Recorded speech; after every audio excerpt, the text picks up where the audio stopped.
আসসালামু আলাইকুম ভিউয়ার্স আর স্বাগতম নতুন একটি ভিডিওতে। তো আজকে ভিডিওতে দুটি ইঞ্জিন বডি নিয়ে এসেছি আপনাদের মাঝে।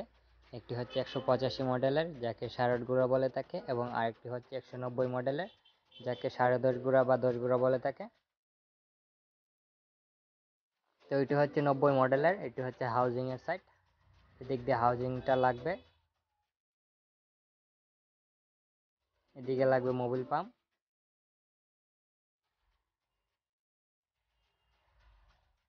আর এটি হচ্ছে 185 মডেলের, এটার হাউজিংও সেম। 190 এবং 185 দুটিরই হাউজিং বা যাবতীয় সব কিছু সেম, শুধু পার্থক্য হচ্ছে লাইনার পিস্টন রিংয়ে মধ্যেই পার্থক্য।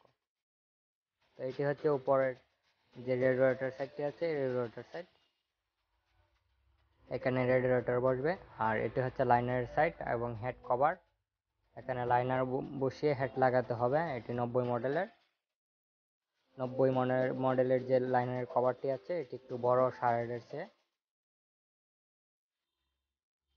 এটি হচ্ছে 85 মডেলের। 85 মডেলেরটা থেকে 90 মডেলেরটা কিছুটা বড়, আর বা যাবতীয় সব কিছুই সেম। এর সাইড কভারটা আমরা দেখিয়ে দিচ্ছি, এটি হচ্ছে সাইড কভার। এই দিক দিয়ে আপনার যাবতীয় প্রিমিয়ামগুলো লাগবে, ক্যাম শিফট আর ছাড়াও আরও অনেক ঘোরাঘুরি যে প্রিমিয়ামগুলো আছে, বেয়ারিংগুলো সবগুলো বসবে। আর এই দিকটি হচ্ছে ব্যাক কভার, এদিক দিয়ে আপনার মোবিলের যে ব্যাক কভারটি আছে, এদিকে এই ব্যাক কভারটি বসবে। 8.5 গুঁড়া বা 10 গুঁড়া যে কোনো ব্যাক কভারই বসবে। তো ভিডিওতে যেগুলো দেখালাম এগুলো হচ্ছে ইনপুটের ভালো মানের ইঞ্জিন বোর্ডে। এটি হচ্ছে মোবিল চেম্বারের সাইড।